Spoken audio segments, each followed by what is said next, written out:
सबसे बड़ा सवाल ये उठता है कि क्या सच में आतंकी उमर ने शू बॉम्ब का इस्तेमाल करते हुए दिल्ली का बम धमाका किया था। TATP जो कि बैंड केमिकल है उसको एक जूते के अंदर भरा गया और जिस सीट पर यानी कि ड्राइविंग सीट पर I-20 गाड़ी की जिसमें उमर बैठा हुआ था उसी सीट के नीचे वो जूते में TATP का केमिकल भरा गया, उसको पीछे रखे बैग में अमोनियम नाइट्रेट से मिलाया गया और दोनों को मिलाने के लिए तारों का इस्तेमाल जो है वो साफ तौर पर किया गया। और जब इन दोनों को मिलाया गया उसके बाद जो ब्लास्ट करने के लिए पेट्रोलियम ऑयल का भी इस्तेमाल इस पूरे मामले में किया गया। तो ये पूरे समीकरण अभी तक की फॉरेंसिक जो रिपोर्ट है उसमें सामने आया। और इसी शू वाली साजिश को रचने वाले आतंकी डॉक्टर उमर के घर का क्या हाल हुआ है, तस्वीरें आपको दिखा रहे हैं। ये एक सख्त संदेश है कि आतंक की हर सोच को इसी तरह मिट्टी में मिलाया जाएगा। आप तस्वीर देखिए, जैसे आतंकी उमर का घर मिट्टी में मिल गया है। और जैसा कि प्रधानमंत्री मोदी ने कहा था कि एक भी दोषी को बख्शा नहीं जाएगा, और इसी कड़ी में NIA ने आतंकी उमर के सबसे खास शख्स को गिरफ्तार कर लिया। आज इसे पटियाला हाउस कोर्ट में पेश किया गया, जहां पर से कोर्ट ने इसे 10 दिन की NIA रिमांड पर भेज दिया है। अब इससे पूछताछ होगी, तमाम सवालों का जवाब जानने की कोशिश की जाएगी। इस आतंकी उमर का डॉक्टर उमर से क्या कनेक्शन है, ग्राफिक्स के जरिए आपको थोड़ी डिटेल इस पर भी दे देते हैं। NIA ने दिल्ली से आमिर को गिरफ्तार किया है। आमिर की हम बात कर रहे हैं। आमिर जम्मू कश्मीर के सांबुरा का रहने वाला बताया जा रहा है। आमिर प्लम्बर का काम किया करता था। धमाके वाली I-20 गाड़ी आमिर के नाम पर ही रजिस्टर्ड थी। उमर नबी के साथ बताया जा रहा है कि आमिर ही वो शख्स था जिसने धमाके की पूरी साजिश रची थी। यह खुलासा हो गया है। आतंकी उमर के इस खास साथी आमिर तक NIA कैसे पहुंची? आमिर के घर के बाहर से हमारे संवाददाता ने एक रिपोर्ट भेजी है, आपको दिखाते हैं। हम इस वक्त श्रीनगर के पंपोर में मौजूद हैं और पंपोर के ही रहने वाले आमिर नाम के शख्स को NIA ने दिल्ली से गिरफ्तार किया है। आमिर का ये घर है और आप देख सकते हैं आमिर के ही भाई उमर को भी पूछताछ के लिए जम्मू कश्मीर पुलिस, जम्मू कश्मीर का लोकल इंटेलिजेंस और NIA अपने साथ लेकर जा चुकी है। तो वहीं अब आमिर की गिरफ्तारी अपने आप में ही कहती है, क्योंकि आमिर पर आरोप ये लग रहे हैं कि जिस I-20 में ब्लास्ट हुआ है उस I-20 कार को आमिर ने ही खरीदा था, और जिसके बाद लगातार जांच एजेंसियां आमिर की तलाश कर रही थी और अब आमिर की गिरफ्तारी कर ली गई है।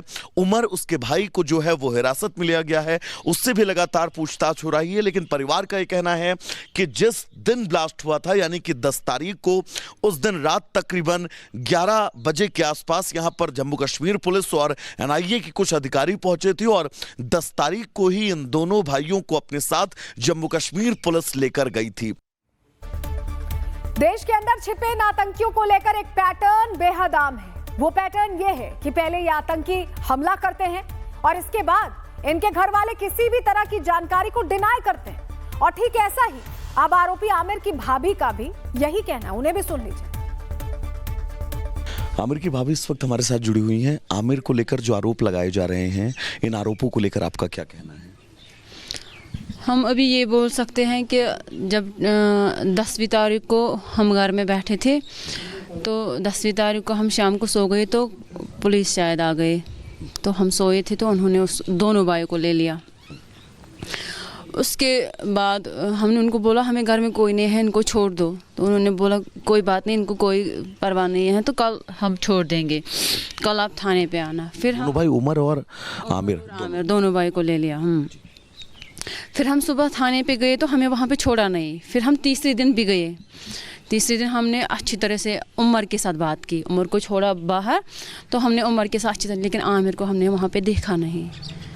यही बात, आमिर वहाँ पर नहीं था। आमिर वहाँ पे नहीं। आमिर को लेकर ये कहा जा रहा है कि जो कार ब्लास्ट हुई है वो कार आमिर ने ही खरीदी थी दिल्ली में उमर के साथ मिलकर, जिस कार को दिल्ली ब्लास्ट में इस्तेमाल किया गया है। ऐसी कोई जानकारी आप लोगों को थी? नहीं, ऐसी कोई जानकारी नहीं। इसके बाद वो दिल्ली जाता था?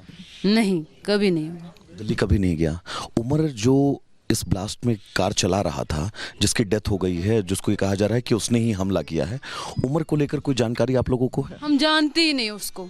सबसे बड़ा सवाल ये उठता है कि क्या सच में आतंकी उमर ने शू बॉम्ब का इस्तेमाल करते हुए दिल्ली का बम धमाका किया था? TATP जो कि बैंड केमिकल है उसको एक जूते के अंदर भरा गया और जिस सीट पर यानी कि ड्राइविंग सीट पर i20 गाड़ी की जिसमें उमर बैठा हुआ था उसी सीट के नीचे वो जूते में TATP का केमिकल भरा गया, उसको पीछे रखे बैग में अमोनियम नाइट्रेट से मिलाया गया और दोनों को मिलाने के लिए तारों का इस्तेमाल जो है वो साफ तौर पर किया गया और जब इन दोनों को मिलाया गया उसके बाद जो ब्लास्ट करने के लिए पेट्रोलियम ऑयल का भी इस्तेमाल इस पूरे मामले में किया गया। तो ये पूरे समीकरण अभी तक की फॉरेंसिक जो रिपोर्ट है उसमें सामने आया। और इसी शू वाली साजिश को रचने वाले आतंकी डॉक्टर उमर के घर का क्या हाल हुआ है, तस्वीरें आपको दिखा रहे हैं। ये एक सख्त संदेश है कि आतंक की हर सोच को इसी तरह मिट्टी में मिलाया जाएगा। आप तस्वीर देखिए, जैसे आतंकी उमर का घर मिट्टी में मिल गया है और जैसा कि प्रधानमंत्री मोदी ने कहा था कि एक भी दोषी को बख्शा नहीं जाएगा और इसी कड़ी में NIA ने आतंकी उमर के सबसे खास शख्स को गिरफ्तार कर लिया।